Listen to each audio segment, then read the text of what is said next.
আমরা ইতিহাসের উজান স্রোতে পাড়ি দিয়ে অতীত ইতিহাস থেকে শিক্ষা নিয়ে বর্তমানে বাংলার ভাষা সঙ্গে আমাদের সংযোগ অনুভবের দিন।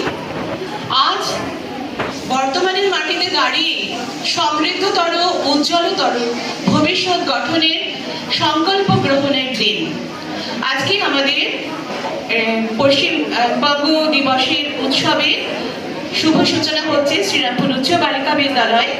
ডক্টর শ্যামাপ্রসাদ মুখোপাধ্যায় বুঝেছিলেন যে বাঙালি হিন্দুদের অনন্তকাল মুসলিম শাসনে থেকে জাতিগত বিলুপ্তি এড়াবার একমাত্র উপায় হচ্ছে পশ্চিমবঙ্গ নামক প্রদেশ গঠন করে তাকে ভারত রাষ্ট্রের অঙ্গীভূত করা। বাংলার কংগ্রেস দল ও আপামর বাঙালি তাকে সমর্থন জানায়।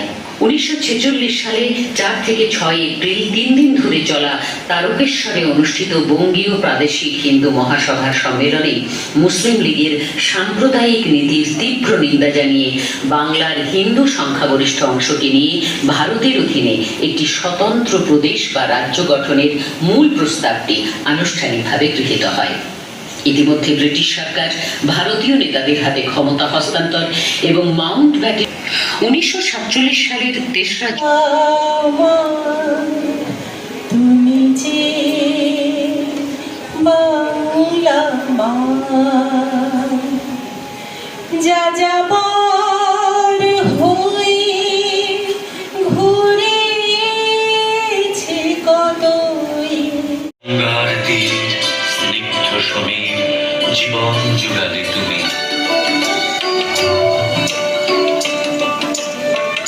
অবারিত মাঠ গগন ললাট চুলি তব পদধূলি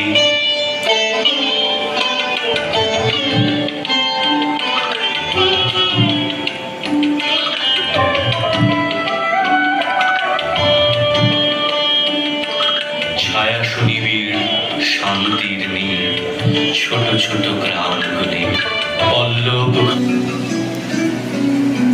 আমার সোনার বাংলা আমি তোমায় ভালোবাসি চিরদিন তোমার আকাশ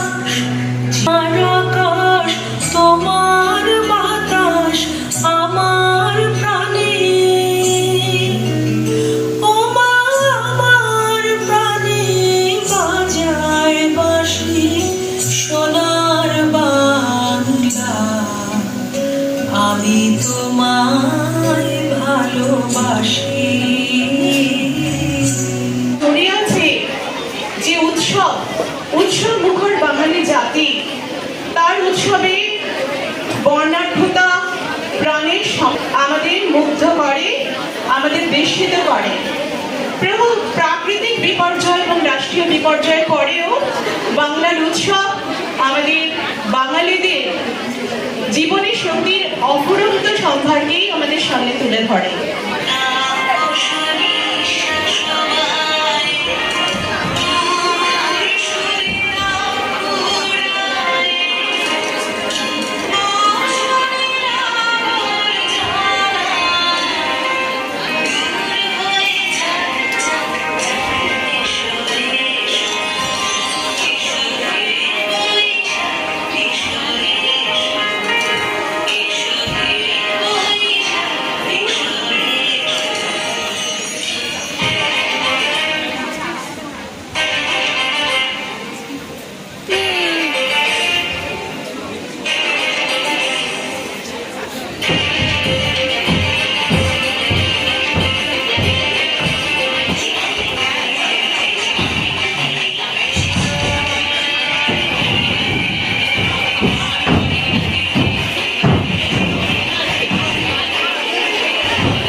কুইজ প্রতিযোগিতার আয়োজন করা হয়েছে আমাদের। কথা শিল্পী কাকে বলা হয়? Right answer group D, 5 marks. সবাইকে একটা করে ছবি দেখানো হবে এবং সেই ছবির নিরিখে একটা করে প্রশ্ন থাকবে। তারপরে সবাইকে একটা করে অডিও শোনানো হবে এবং সেই অডিওর ভিত্তিতে একটা করে প্রশ্ন থাকবে। ভিজুয়াল দেখবো একটা করে প্রত্যেকটা টিমে। তোমরা ভিজুয়ালটা দেখে আমাকে আনসারটা জানাবে, যেটা কোথায় আর এটার নাম কি, ঠিক আছে? দুটোই জানাবে। তো এটা স্টার্ট করে দিচ্ছি আমি। ফার্স্ট ভিজুয়ালটা দিই, টিম এ এর জন্য কোয়েশ্চেন। অন্যরা বললো কিন্তু তারা এইটা বুঝতে পারছে না যে এখনকার দিনে যুব সমাজ সংস্কৃতিকে আধুনিক সংস্কৃতি না অপসংস্কৃতিতে পরিণত করছে। আধুনিক সংস্কৃতি মানে হয়তো তারা ঠিকই বলেছিল, কিন্তু এই আধুনিক সংস্কৃতির নাম করে তারা নিজেদের বাবা মায়ের সাথে কথা বলা ভুলে যাচ্ছে। এখন তারা শুধুমাত্র স্ক্রিনের দিকে চোখ রেখে তাদের চোখ নষ্ট ছাড়া আর কিছুই করতে পারছে না। বাবা মা যদি ঘরে আসে তবে তারা বলে বেরিয়ে যাও। এছাড়াও তারা আমার বিপক্ষীয় দলের বন্ধুরা এটাও বলেছে যে এখন নাকি মানুষ আধুনিক হয়ে আরো সংস্কৃতিকে বিশ্বের দরবারে পৌঁছে দিচ্ছে। কিন্তু স্বামী বিবেকানন্দ যে আমেরিকাতে চিকাগো শহরে গিয়ে নিজেদের হিন্দু ধর্ম করেছিল, তাহলে তিনি কি নিজেদের বাংলা সংস্কৃতি ভুলে গিয়ে শুধুমাত্র আধুনিকতার জোরে গা ভাসিয়ে আমাদের বাংলা সংস্কৃতিকে ফুটিয়ে তুলেছিলেন? নাকি আমার বিপক্ষীয় দলের বন্ধুরা বলবে যে আধুনিক যুগ? বিপক্ষ দল এই সংস্কৃতি গেল গেল করে কাঁদলেন। আমার তো মনে হলো যেন আমি কোনো সংস্কৃতির শেষ কৃত্যে এসেছি। কিন্তু তা তো নয় বিচারক মণ্ডলী। দেখুন, স্বামী বিবেকানন্দের সময় কিন্তু ফোন আসেনি, এবং বর্তমান যুগে দাঁড়িয়ে আমাদের এই ইন্টারনেট স্ট্রিমিং বিভিন্ন ধরনের সভ্যতাকে সবার কাছে পৌঁছে দেওয়ার জন্যে, বাংলার সংস্কৃতিকে বিশ্ব দরবারে দেখানোর জন্যে আমাদের কিন্তু আধুনিকতার ওপরেই বিশ্বাস করতে হবে। আমরা কিন্তু চিঠি লিখে সবাইকে জানাতে পারবো না যে আমরা এইটা করেছি। আচ্ছা, আপনারা বলুন তো, এই বর্তমান যুগে যদি আমাদের এখনো মোবাইল না আসতো বা কিছু না আসতো, তাহলে আমরা কি এই যুগে দাঁড়িয়েও পায়ের আর পায়ে চিঠি বেঁধে অন্যদের জন্য অপেক্ষা করতাম? বিপক্ষ বন্ধুরা বললো যে এখনকার ভাটিয়ালি গান, বিভিন্ন আমাদের লালন গীতি, এগুলো দেখে নষ্ট হয়ে যাচ্ছে। কোথায় নষ্ট হচ্ছে? এই তো আধুনিকতার ফোন, ইউটিউব, বিভিন্ন স্পটিফাই, ফেসবুক, ইনস্টা, টুইটার প্রভৃতি থেকে তো আমাদের লালন গীতি দেখো সবার মুখে মুখে, সবাই গাইছে। যার মুখে এখন বেশিরভাগ লোকের, তো সবাই তো বলছে এই গান লালন গীতি, বিশেষ করে যেই পাচ্ছে সেই তো গাইছে, সবাই তো মনে ফ্যান হয়ে উঠেছে। তাহলে বিপক্ষ দল বললো রবীন্দ্রসঙ্গীত রিমিক্স করা হচ্ছে। রবীন্দ্রসঙ্গীত রিমিক্স করলে সেই রবীন্দ্রসঙ্গীতে সেই আবেগ থাকে না।